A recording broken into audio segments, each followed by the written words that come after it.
Assim, boa tarde a todos os telis. Essa é a aula número 26 de Numerologia e Geometria Sagrada. O nosso objetivo nessa série, essa é o segundo vídeo da série de 8 vídeos, tratando especificamente do calendário lunar, da observação do astro e como que o astro, a Lua, pode ser utilizada, observada, através de ferramentas como Stellarium, através do software Torah, Calc, através do Solar System, para observar exatamente o momento de transição dela, o momento astronômico em que a Lua passa de uma fase para outra.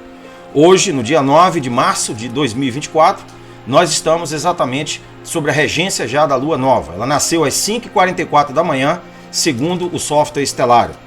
E ela vai fazer uma transição, já fez essa transição para a Lua Nova, ou seja, está começando a partir desse pôr do Sol, está começando oficialmente o primeiro dia, né? Então nós estamos procurando nos basear pela Lua.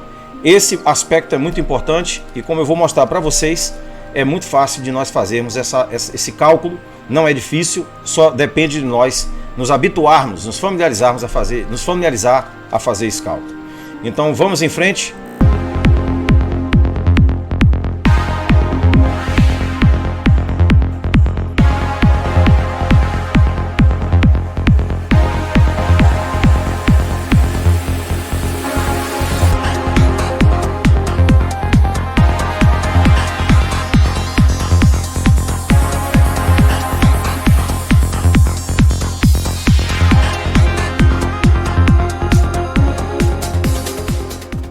Descubra o mundo escondido em um único momento, onde cada detalhe conta sua própria história, esperando para ser descoberto. Uma viagem no tempo capturada em um quadro, convidando você a desvendar os mistérios que estão dentro. Testemunhe a sinfonia da vida, onde cada elemento desempenha seu papel único na grande performance da existência. Encontre serenidade no caos, um raro momento de paz na marcha implacável do tempo. Um testemunho do espírito duradouro, onde a resiliência brilha através das frestas dos desafios da vida. Desbloqueie a essência do tempo capturada na quietude, um momento congelado, sussurrando histórias não contadas do instante. Um calendário lunar é um calendário baseado nos ciclos mensais das fases da Lua, meses sinódicos, lunações, em contraste com os calendários solares, cujos ciclos anuais são baseados no ano solar. O calendário puramente lunar mais observado é o calendário islâmico. Um calendário puramente lunar se distingue de um calendário lunisolar, cujos meses lunares são alinhados com o ano solar através de algum processo de intercalação, como pela inserção de um mês bissexto. Como cada lunação é de aproximadamente 29 dias, é comum que os meses de um calendário lunar alternem entre 29 e 30 dias. Como o período de 12 dessas lunações, um ano lunar é de 354 dias, 34 segundos, os calendários puramente lunares seguem um padrão de 11 dias mais curtos que o ano solar. Em calendários puramente lunares, que não fazem uso de intercalação, os meses lunares percorrem todas as estações de um ano solar ao longo de um ciclo de 33 a 34 anos lunares. Ver, por exemplo, lista de anos islâmicos. Os calendários lunar e lunisolar diferem quanto a qual dia é o primeiro dia do mês. Alguns são baseados no primeiro avistamento do crescente lunar, como o calendário Hijri, observado pela maioria do Islã. Alternativamente, em alguns calendários lunisolares, como o calendário hebraico e o calendário chinês, o primeiro dia de um mês é o dia em que uma lua nova astronômica ocorre em um fuso horário específico. Em outros, como alguns calendários hindus, cada mês começa no dia seguinte à lua cheia. A duração de cada ciclo lunar varia ligeiramente do valor médio. Além disso, as observações estão sujeitas à incerteza e às condições meteorológicas. Assim, para minimizar a incerteza, houve tentativas de criar regras aritméticas fixas para determinar o início de cada mês civil. A maioria dos calendários referidos como calendários lunar são, na verdade, calendários lunisolares. Seus meses são baseados em observações do ciclo lunar, com intercalação periódica sendo usada para restaurá-los em concordância geral com o ano solar. O algoritmo foi introduzido por astrônomos muçulmanos no século VIII depois de Cristo para prever a data aproximada da primeira lua crescente, usada para determinar o primeiro dia de cada mês no calendário lunar islâmico. Vejamos como acompanhar os movimentos da lua, ao passo em que ela percorre o nosso sistema solar, definindo os dias e as horas exatas da realização de orações e rituais. Shalom. E vamos em frente. Assim então, Telis, aula número 26, o significado da Lua, a série de 8 vídeos que nós estamos fazendo aqui. Depois dessa série de 8 vídeos, nós vamos entrar profundo, né, na literatura geométrica. Nós vamos saber exatamente onde estão, em 8 vídeos também, onde estão as evidências do que está lá em cima nos astros, as proporções matemáticas, os números sagrados, como o 8, o 15, o 22, o 29, os números mestres, 33, 11, né, 22 e assim por diante, que é um número mestre também. Nós vamos saber exatamente onde estão esses números exibidos diante dos nossos olhos, através da arquitetura, através do mundo, né? Por todo o mundo você pode encontrar esses símbolos que se baseiam em geometria perfeita. E nós vamos saber por que isso tudo tem um poder mágico e por que as grandes empresas, claro, utilizam esses sinais, assim como também a religião, para atrair as pessoas. Existe algo ligado ao inconsciente que nós sabemos exatamente o que são essas coisas, só que não estarmos conscientes desse fato, por não termos tido conhecimento sobre isso, por não termos tido o tempo de nos debruçar sobre esse conhecimento, nós deixamos isso de lado, nós passamos a fingir que nós não estamos entendendo. Mas nós vamos ver que quanto nós estudamos isso aqui, quanto mais nós nos dedicamos a esse ponto, mais nós vamos recordar, vamos lembrar de que essas coisas não são estranhas para nós as conhecemos. Então, vamos lá. Então, o que é o dia? Nós vimos na aula anterior, né, sobre o Yom, que é o dia. Nós vimos que o Shabat é o único lá na Tanakh que não tem o Yom. O Yom Hayerev Vaheri, ou seja, não existe no final uma noitinha e um dia, uma manhã, né? Vahierev Vahivoker. Não existe essa expressão no Shabat, porque o Shabat é o último dia da semana, né? Inclusive, hoje nós podemos considerar como sendo o Shabat, porque amanhã, né? Amanhã vai ser exatamente após o pôr do sol, vai ser o primeiro dia depois que a lua nova entrou, né? Então ela que define o dia. E nós vamos observar que houve sim um problema com o judaísmo, através de Hillel II. Nós vamos discutir esse assunto nessa terceira parte que vai vir na próxima semana, a prática e história do debate sobre a lua nova. Então essa parte aqui eu estou utilizando agora inteligência artificial para poder apressar esse processo aqui, de forma que eu possa passar para vocês na próxima semana já o terceiro, e aí na próxima já o quarto, e nós possamos chegar até esse ponto aqui, ó, Hillel II e o ciclo metônico. Então nós vamos saber exatamente o que aconteceu, e o que aconteceu foi motivo de política, foi por motivação de controle sobre as massas, sobre a população. Os romanos não queriam que as pessoas tivessem acesso a esse tipo de observação, a esse tipo de calendário, porque eles temiam que esse calendário ia sim causar um efeito nas pessoas que eles não queriam. Então esse é o grande mistério da questão do calendário. Não é só por questão de dias. Ninguém se engane de que eles estão, isso aqui é só porque hoje é domingo, amanhã é sábado, não tem diferença nenhuma. Tem sim, tem uma diferença imensa. Não vamos pensar dessa forma. Então depois vamos saber do ciclo real astronômico solar, avaliando o calendário judaico. Vamos observar que muitos calendários que se dizem judaicos não são calendários judaicos.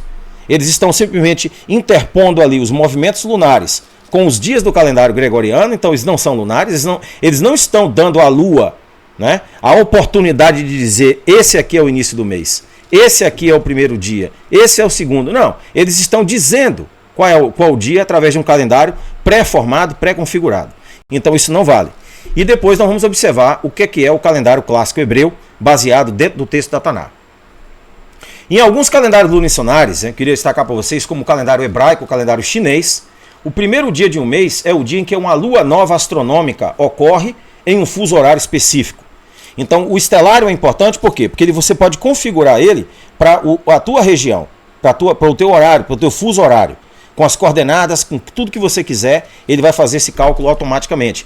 Então quando você tem essa ferramenta e você tem o cálculo do Torah Calc, você tem sim como fazer uma comparação de dados e você pode chegar exatamente ao dia que você nasceu, a configuração dos astros do céu no dia que você nasceu, como eu estou fazendo aí a avaliação de muitos telis aí, a avaliação astrológica e numerológica, né? Os números que batem na numerologia, eles batem na astrologia. É uma coisa simplesmente inacreditável. Os números reaparecem novamente, sugerindo aspectos e significados que não poderiam ser considerados com o calendário gregoriano, porque, em primeiro lugar, esses números não iriam aparecer, né? Você falsificou, né, os dados, vamos dizer assim. Então, em outros, como em alguns calendários hindus, cada mês começa no dia seguinte à lua cheia. Em outros, como alguns calendários hindus, cada mês começa depois que a lua cheia inicia. Então, esse aqui já é um sistema diferente. Mas o nosso interesse aqui é esse aqui, gente, ó. É o calendário hebraico, que é o calendário lunar, que é o calendário de Moshe. Esse foi o calendário que Moshe introduziu. E nós iremos observar que o primeiro dia da próxima semana é literalmente o 8º dia, porque o 7º é o último. Então o número 8 aqui representa o ciclo que sempre se refaz, que sempre se renova. E nós temos que aprender a utilizar isso aqui, porque nós vamos pôr isso aqui em ordem. E vocês vão observar como não é impossível, é fácil. O alfa e o ômega. Então, como vocês já observaram na aula anterior, essa parte aqui eu quero repetir, Mufá Hayerá, né? Mufá Hayerá se refere às fases da lua, né? As fases da lua é chamada na Taná de acordo com as suas 4 fases. Na verdade, para ser mais específico, existem 8 fases, né? Mas para nós medirmos o tempo, nós vamos falar sobre essas 8 fases também.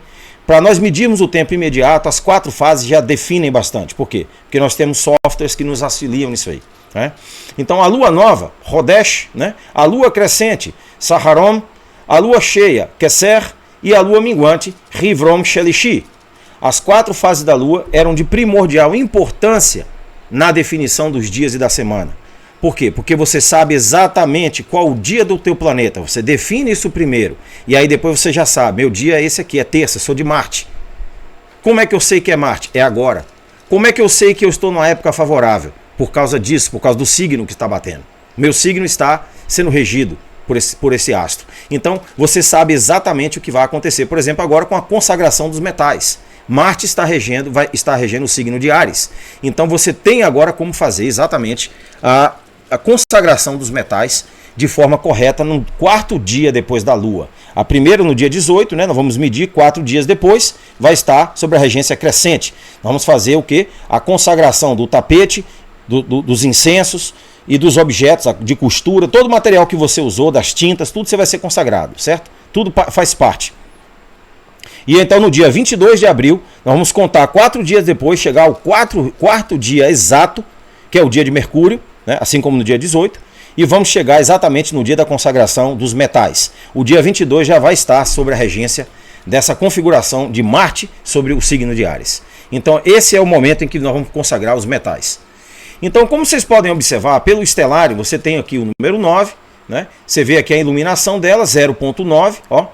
Né? Você tem aqui em sequência, veja que é 9 de março de 2024, que é hoje. Aqui no dia 10, você já tem ela descendo para 1%. Se você for olhar antes, ela está em 9, ó. Então significa que ela desceu, ó. Ela caiu para 1%. Então significa que a transição está exatamente aqui, ó. Só que, qual o critério do calendário gregoriano? Depois da meia-noite. Não, está errado. O nosso critério baseado na Taná é ao pôr do sol. Ao pôr do sol de hoje, nós vamos estar oficialmente já sobre a regência da lua nova. No dia 11, observe onde é que ela já está. 2.2. Ela já vai começar a ser parcialmente observável.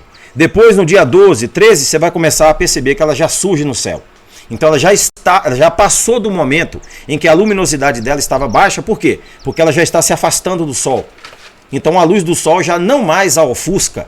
Então você já passa a observá-la no céu, a olho nu. Então esses softwares aqui, esses mecanismos são importantes. Aqui embaixo você tem as datas, como vocês podem observar. Aqui tem o município de Ilhéus, né, na Terra, 26 pá. Você tem toda a informação que você pode colocar, inclusive as imagens no fundo eu posso configurar também. É um software maravilhoso que para nós que estamos preocupados, não com a tradição humana, não. O nosso interesse é saber exatamente quando começa a fase da lua nova, porque é lá que começa um novo mês. E quais são as outras fases, para que a gente possa saber exatamente como definir o nosso astro regente. Como saber se você é filho de Júpiter, se você é filho de Marte, né, se você é filho de Vênus e assim por diante, Shabbatai, que é sábado, né, que é o Saturno. Como saber que o teu signo é regido por aquele astro e assim por diante? Só pela observação da lua. Porque, diga-se de passagem, a tabela que está em Salomão foi feita baseada no calendário lunar. Naquela época era feita observação. É isso que nós temos que fazer. Então, é um costume que nós vamos observar. No livro de Êxodo do Nataná, capítulo 12, versículo 1, nos diz o seguinte: Vayomer Adonai el Moshe vel Aaron be'eretz Mizraim lemor. Lemor significa passou a dizer mais, né? Então veio né, o Senhor Adonai a se dirigir a Moisés, ó, Vel Aaron, ou seja, e Aaron, aqui está o Vav, né, que é a conjunção, e Arão, né, na terra, Be'eretz, ó o Bet aqui que significa a preposição, né, em ou na terra do Egito, né, na terra do Egito. Então, Bet Haaretz, Mitzrayim, Egito, ó, Mitzrayim, Lemor, e passou a dizer mais. Então, Rodesh Hazer Lachem Rosh Hadashim, ó, essa lua vai definir para vocês o início do ano. Ó, Rishon, ó, Hu Lachem Reladeshei Hashanah. Hashanah quer dizer o quê? O ano. Ou seja, o primeiro mês é Le Hadeshei Lashadá. Então você está vendo que ele está dizendo que vai ser o quê? O primeiro mês do ano. Vai ser definido por quê? Ha-Hodesh, pela lua nova. Então, será que os judeus até hoje no Rabat concordam com essa interpretação? Claro que sim, nós vamos observar. Quais são as palavras principais aí? Hodesh, que significa lua nova. Rosh Hashadim, que significa as estações do ano, né? Rishon, que são o primeiro, né? Hashadei, que significa o primeiro mês, né, do ano. Hashanah, ou seja, o primeiro mês do ano, Rishon, assim como nós falamos também Yom Rishon, para se referir ao primeiro dia da semana, que é o domingo, né? Da mesma forma também a palavra Rishon é usado variavelmente para significar o primeiro mês, que é Nissan, né, no hemisfério norte. Então, vamos aprender mais sobre essa diferenciação para o hemisfério norte e hemisfério sul. Mas vocês observam que o que está dizendo Nataná é muito claro. E os judeus até hoje concordam que a lua nova é sim a que define quando começa o mês e quando começa a semana, né? Consequentemente, porque a semana começa primeiro daquele mês respectivo. Quando nós temos essa ordenação baseada no astro, nós não nos perdemos. Já se nós formos fazer uma análise baseada no gregoriano, nós vamos estar completamente perdidos, porque algumas vezes coincide, né? Como vocês viram lá no 14 de Nissan, na aula passada. Mas às vezes não consegue coincidir. E aí nós ficamos o quê? Perdidos. E nós não temos uma análise correta. Aqui no site Chabad, em inglês, eu vou ler em inglês como vocês sabem, mas vocês podem observar esse site em português. Só procurem lá Lua Nova, que vocês vão encontrar na busca, né, do site. Lá diz o seguinte, ó. Menachem Posner, né, escritor, falou isso aqui, ó. A nação judaica é frequentemente comparada com a lua. Através da história, a nossa luz foi se, vamos dizer assim, aumentando e foi baixando em alguns momentos. Ficou alta e ficou baixa. Mas a nossa pura escuridão nunca foi extinguida, né? Mesmo na escuridão, nunca foi extinguida. Ou seja, a nossa luz aumentou, assim como a lua, né? Ela se tornou um astro brilhante e ela se tornou também um astro escuro, como no início, logo entre a lua minguante com a lua nova, que ela está invisível, né? Que é a parte mais fraca da lua, né? Onde só se deve fazer rituais para banir o que é negativo, o que é mal. Nunca para trazer coisas boas, porque a lua está muito fraca. Então você observe o seguinte, aqui diz que como a escuridão, ela nunca foi extinguida. E esta é a principal razão, né, de por que a lua nova aparece pela primeira vez nos céus e nós celebramos.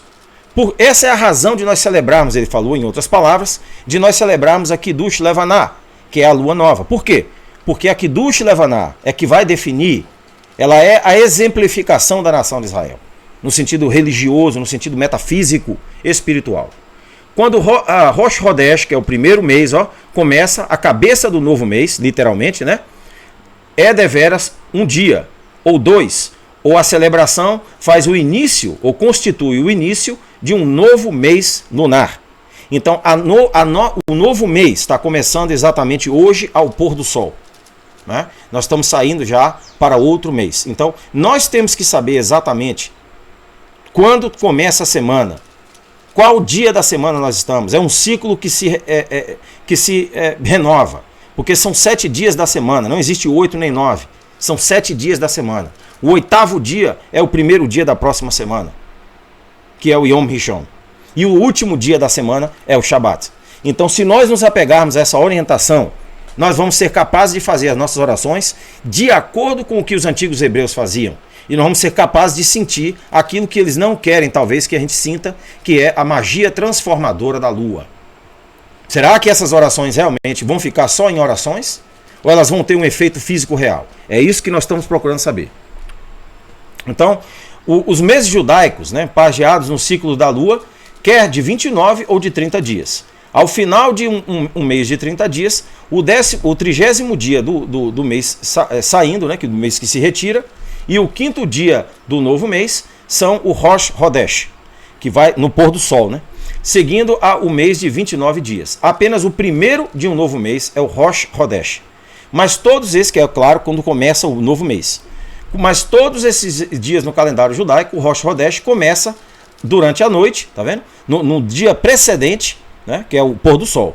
Então vocês observem, ó, Rosh Hodesh starts at nightfall of the preceding day. É isso que ele está falando em inglês. Então, o Rosh Hodesh, que vocês viram lá em hebraico, que é a lua nova, começa na noite, ao cair da noite, ou seja, no pôr do sol do dia precedente. Então, o dia do pôr do sol de hoje vai marcar já o próximo dia. Né? O primeiro dia, literalmente, da lua. Quem define é a lua. Esse é o grande ponto. Não é necessariamente um calendário humano, não é uma anotação numa agenda humana que vai determinar isso aí, mas é a observação do astro. Nos tempos antigos, o Rosh Hodesh era declarado pelo Beit Din, que era a corte judaica. Apenas duas testemunhas creíveis testificariam de que elas tinham visto a lua nova. Desde então, desde o 4º século, contudo, ele foi determinado por um calendário presente. Então vocês observam aqui o que é que o Rosh Hodesh está falando, o que é que o Rabat, que é o site oficial da história do judaísmo, das questões teológicas, das questões metafísicas, da Cabala e tudo, enfim, da tradição judaica. O que é que ele diz aqui? Desde o 4º século, ó, com Hillel II, que nós vamos estudar isso aqui lá mais à frente, né, após a próxima aula, nós vamos começar a estudar o que aconteceu durante o período de Hillel, que introduziu pelos romanos o calendário juliano. Desde o 4º século, contudo, olha só, ele tem sido determinado pelo calendário presente. Então vocês observem que houve uma mudança. Esse critério que nós estamos seguindo hoje, que nós nascemos com esse critério, que já está imbuído dentro de nós, né? Esse pensamento inconscientemente de que o dia começa na meia-noite. Isso não procede, isso não confere. Isso foi uma forma para nos tirar do calendário original. Nós temos que ter a força e a determinação e a coragem de observarmos a lua, usarmos a tecnologia que nós temos disponível para nós hoje e corrigirmos as coisas o mais rápido possível, porque nós temos uma suspeita muito grande de que a lua vai fazer transformações reais na nossa vida, através dos rituais, das orações e assim por diante. Podem perguntar aos melhores dos judeus, dos rabis, que eles vão dizer isso para vocês. Então, como foi que o Rosh Hodesh era observado no templo? Nos tempos lá do templo antigo, né, os sacrifícios especiais animais eram trazidos em honra ao dia, conhecidos como Musaf, adição. As trombetas, né, celebratórias especiais tocavam e eram acrescentadas ao serviço diário. Hoje, nós não mais temos um templo no qual trazer sacrifícios, mas nós comemoramos o dia em um número de formas diferentes. Então vocês observam que houve sim uma mudança, não só na questão do templo, mas não foi só o templo, foi principalmente na questão do calendário. Os judeus foram forçados, não foi uma escolha deles. Hillel II foi forçado, sob pena de morte, para mudar o calendário de Moshe, a observação do astro segundo Moshe, a contagem dos dias segundo as fases da lua, para o calendário juliano. E mais tarde para o calendário gregoriano, que veio aí mais ou menos 400 anos mais tarde, né, com o calendário gregoriano, com o Papa Gregório. Então vocês observam que houve sim uma mudança, é claro.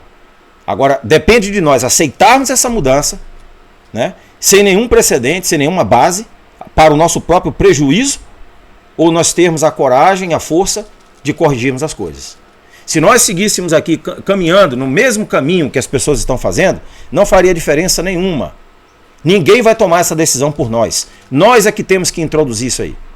Nós temos hoje tecnologia, temos conhecimento, temos literatura, temos livros Vamos ler o texto em original, vamos ler o texto depois que nós terminarmos as lives agora de Abulafia, nós vamos entrar profundo na leitura dos textos lá no Cefaria, que é o site que eu vou fazer parte agora também com o pessoal lá, né? Já sou membro, mas vou ser convidado para uma conferência, agora no dia 10, amanhã no caso, né?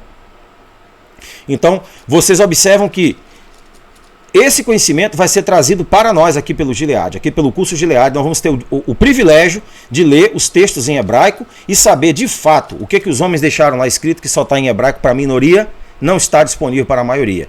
Informações que você não vai encontrar em lugar nenhum, porque aqueles que sabem não estão dispostos a revelar. Eu estou revelando porque eu estou aqui com vocês. Vocês são membros, então eu tenho que passar essa informação para vocês. É a minha obrigação. Então vocês observam que no dia 9, 29, dia 29, tá vendo? Hoje ao pôr do sol, se torna o quê? Se torna o 30º dia. Vamos lá. 30º dia de Adar, tá vendo? Dia 10 de março, lá, 30º dia. E aí depois vem o quê? Oficialmente, o primeiro dia. Segundo o cálculo aqui do Torá Calc. Então nós estamos já nos aproximando, segundo a Lua, desse movimento importante na definição do primeiro dia da semana. Então nós temos que nos habituar com essa discussão. É uma discussão profunda, mas é uma discussão que vai trazer para nós a elucidação completa do que isso significa. Observe que alguns calendários, alguns meses calendários judaicos, foram acrescentados alguns dias para que os feriados coincidissem com a Lua. Tudo bem, nós não temos nenhum argumento contra isso, nem temos nenhuma objeção. Argumentos nós temos, agora objeção não. Porque para nós o interessante não é adaptar o astro aos nossos feriados, mas é fazer o contrário, adaptar a nossa vida ao astro. Ele vem antes, ele tem precedência. A Lua não vai mudar porque eu mudei. Eu vou mudar de acordo com o astro. É o astro que vai determinar qual dia. Então é esse tipo de inovação, é esse tipo de mudança que é necessário desde o 4º século, quando Hilel foi forçado a fazer essa mudança, tá? Sob a ameaça de morte dos romanos. É bom que se diga isso. Foi uma questão política, não foi religiosa nem científica, né? Não houve discussão astronômica, não houve discussão matemática, foi imposto, você vai seguir isso aqui, e se você não seguir, nós vamos acabar com a tua vida. Nós vamos ler lá no Rabbad artigos na Enciclopédia Judaica mostrando exatamente o que aconteceu. Tá? Então, se você for observar a Lua ao invés do calendário, ao invés das tradições humanas, você vai observar esses números aqui sendo recorrentes nas movimentações da Lua durante o ano, que é 354 dias. Né? Nós vamos observar aqui o número 8, o 15, o 22 e o 29. E por que esses números? Porque esses números são sagrados. O número 8 representa o ciclo eterno, o número 15, que dá 6 quando você reduz, né? Segundo o método Rekrahi, né? O Mispah Rekrahi, você faz a redução. Então ele cai para 6, que é os 6 dias da criação, os dias que nós podemos trabalhar. O 22 vai dar número mestre, né? O número mestre 22, que é o quê? É o dobro de 11, que é o primeiro número mestre, que representa exatamente a diferença de dias entre a Lua e o Sol durante o ano. 354 para 365 dias. Aqui você tem o 29, que dá o quê? 11 no final. Se você botar 9 mais 2, dá 11. Então são diferentes faces do mesmo código. É como se nós tivéssemos o mesmo universo falando conosco através de códigos. Só que esses códigos foram obliterados através de um cálculo completamente equivocado, sem legitimação nenhuma, que foi introduzido através do calendário gregoriano. E aí nós perdemos de vista os números reais. Se nós temos os números reais, toda a nossa vida vai mudar, a nossa astrologia não vai ser a mesma, a nossa numerologia não vai ser a mesma, a nossa elucidação de quem nós somos de fato, quais são os nossos astros, quais são os nossos elementos, tudo vai mudar. Qual o planeta que rege o nosso dia, nossa hora, tudo vai mudar. É isso que nós estamos atrás. Se nós observarmos a contagem pelas fases da Lua, chegaremos a esses números que vocês estão vendo aqui, que são números absolutamente sagrados. Então, como vocês observaram, existem mecanismos, existem forças para medir exatamente o que está acontecendo lá em cima. E é esse o nosso interesse. Na primeira parte dessa série, nós falamos sobre o que é o dia. Agora, nesse momento, nós estamos falando sobre o significado da Lua Nova dentro da Taná. Vocês viram lá que o significado, segundo o Rabbad e segundo a Taná, é de primordial importância. porque Moshe não seguiu o método metônico, que não existia na época, nem seguiu o método que foi imposto a Hillel pelo calendário juliano. Ele seguiu a observação da lua, só isso. E na próxima semana vamos falar sobre a prática histórica do debate sobre a lua nova, né? A prática e o debate histórico sobre isso. Depois, a astronomia básica, vamos saber como que se movimenta através de alguns softwares, como se movimentam os astros, as elipses que eles fazem, né? A elíptica. Vamos saber sobre Hillel II e o ciclo metônico, o real ciclo astronômico solar, avaliando os calendários judaicos e, finalmente, o calendário hebreu clássico. Depois disso, nós vamos passar para a geometria sagrada, os símbolos geométricos que estão espalhados pelas lojas maçônicas, pelas igrejas, no Vaticano, nas grandes corporações do mundo, nas grandes instituições, no Egito e assim por diante, nas igrejas. Tudo vai ser considerado para que nós possamos tirar exatamente o que essas formas geométricas estão nos dizendo em termos de números. Quais são os números que esses homens estão utilizando? E o que é que eles estão querendo dizer com esses números? Para o bom entendedor, poucas palavras bastam. E esse conhecimento vai revelar para nós um conhecimento preciosíssimo que nós estamos recuperando agora com o nosso esforço, com a nossa dedicação. Shalom para vocês e até a próxima.